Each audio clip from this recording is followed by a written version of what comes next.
Une princesse vivait dans un château luxueux. Elle n'avait que 14 ans, mais elle était terriblement gâtée et maussade.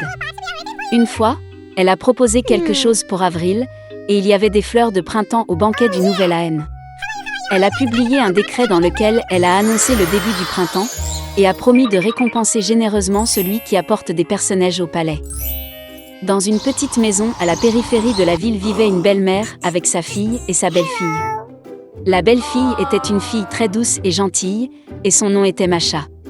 La belle-mère et la fille étaient très paresseuses et en colère, et elles blessaient la pauvre fille de toutes les manières possibles.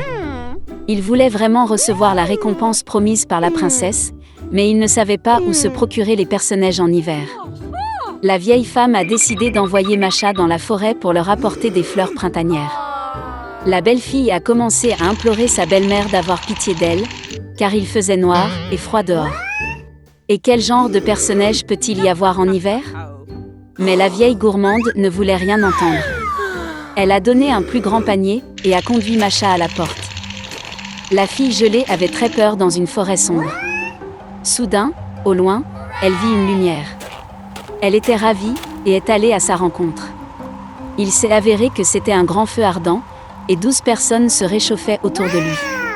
Reprenant courage, la fille s'est approchée d'eux et leur a dit que la méchante belle-mère l'avait forcée à aller dans la forêt et à ramasser des personnages. Il s'est avéré que c'était 12 mois. Les frères se sont sentis désolés pour Masha et ont décidé de l'aider. Frère April a scandé un sort, et soudain le printemps est arrivé dans la forêt et dans la clairière.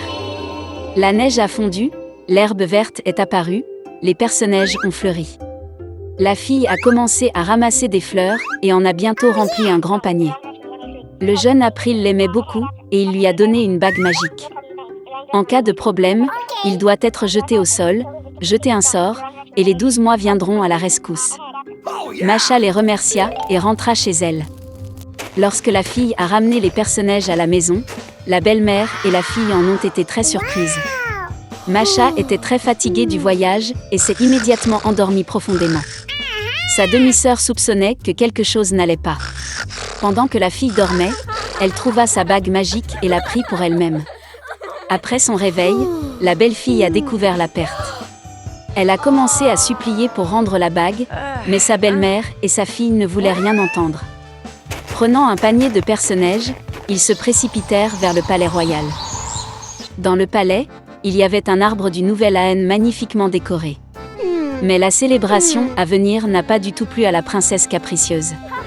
Et ce n'est que lorsque la belle-mère et la fille lui ont apporté un panier entier de personnages, que la princesse a changé sa colère en miséricorde.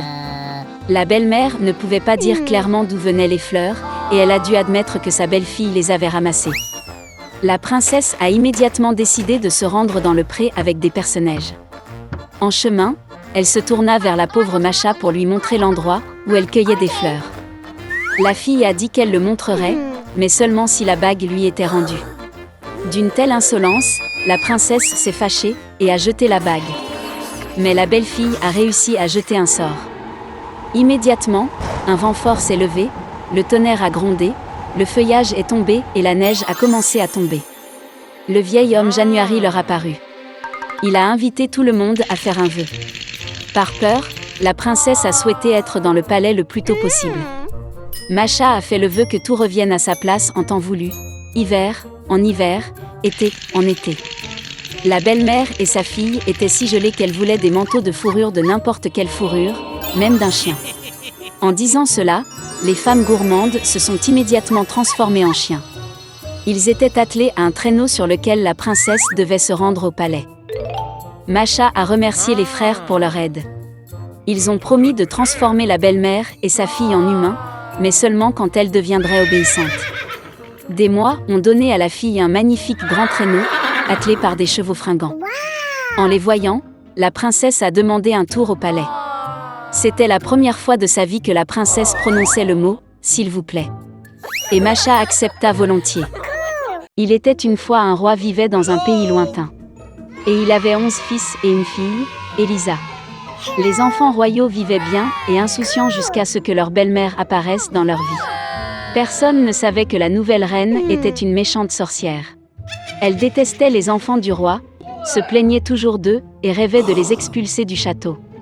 La méchante reine a tellement calomnié les pauvres enfants que bientôt le roi lui-même a commencé à croire ses paroles.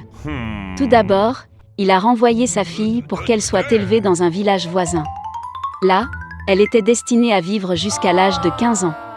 La méchante reine voulait aussi renvoyer les garçons, mais ils étaient encore trop jeunes. Par conséquent, le père les a laissés dans le château. Et puis un jour, une méchante sorcière entra dans la chambre des enfants et jeta un sort sur les fils du roi.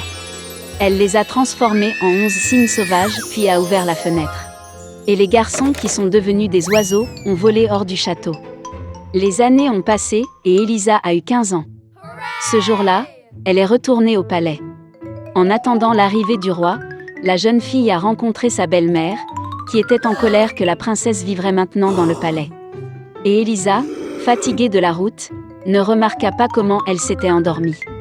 Ayant choisi le bon moment, la reine est entrée dans la pièce et a jeté un sort sur la fille.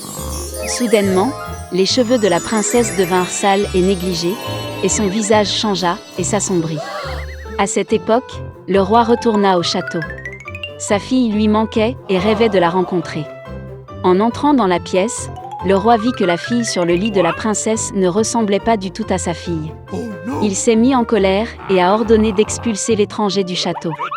Elisa a dû passer la nuit dans la forêt.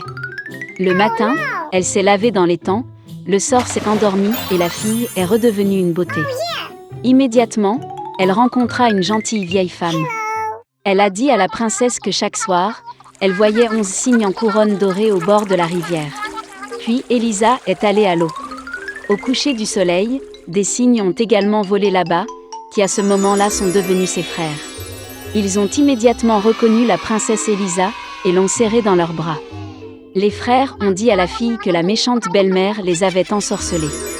Et maintenant, chaque matin, ils se transforment en cygnes, et la nuit, ils reviennent à leur véritable apparence.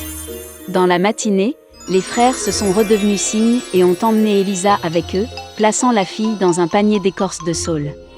La princesse était heureuse de voler dans le ciel avec ses frères. Il lui sembla que c'était un beau rêve, et bientôt elle s'endormit pour de vrai. Dans un rêve, la fée du château lui est apparue, qui lui a dit comment vous pouvez sauver les frères. Elisa devait choisir des orties et tisser 11 chemises pour les frères, mais ne rien dire, sinon les frères disparaîtraient à jamais. Le lendemain matin, la fille a commencé à ramasser des orties. L'herbe lui brûlait les mains, mais Elisa continuait de la cueillir. Soudain, la fille a été remarquée par un beau prince chassant à proximité. Il était fasciné par la beauté de la princesse et s'approcha d'elle pour lui dire bonjour. Mais Elisa se souvint de ce que la fée avait dit, et ne dit donc pas un mot. Le prince fut frappé par le silence de la beauté de la forêt, alors il la prit bientôt pour épouse et l'emmena dans son château. Tout en passant des jours dans le palais, la princesse a continué à tisser secrètement des chemises d'ortie. Mais un jour, le conseiller du prince a vu Elisa faire cela. Il a répandu des rumeurs selon lesquelles la princesse était une magicienne la nuit et aurait dû être arrêtée. Au fil du temps, le prince a également cru que sa femme était une sorcière. Puis il a ordonné à ses soldats d'emprisonner la jeune fille en prison. Cependant, même en prison, la jeune princesse a continué à tisser des chemises. Finalement, le jour vint où Elisa finit de coudre la dernière chemise. À ce moment, la porte du donjon s'ouvrit et la princesse fut traduite en justice. Ils ont décidé de condamner la pauvre fille à mort. Et à ce moment-là, lorsque le juge a lu le verdict, 11 cygnes sont descendus du ciel. Elisa tira des chemises sous sa jupe et les jeta sur les oiseaux. Ses frères sont immédiatement devenus humains. Mais la princesse n'avait pas assez d'orties pour les manches de la dernière chemise, alors le jeune frère avait des ailes de cygne au lieu de bras. Puis les frères ont raconté leur histoire. Et le prince, qui croyait profondément en l'innocence de sa femme, a demandé pardon à Elisa. La princesse a immédiatement pardonné à son mari. Finalement, les frères étaient libres et Elisa était heureuse. Ensemble, ils retournèrent au château. Le père a reconnu ses enfants et pendant de nombreuses années n'a pas pu se pardonner d'avoir laissé sa belle-mère le tromper. Et la méchante sorcière elle-même s'est transformée en corbeau et s'est envolée pour ne jamais retourner au château.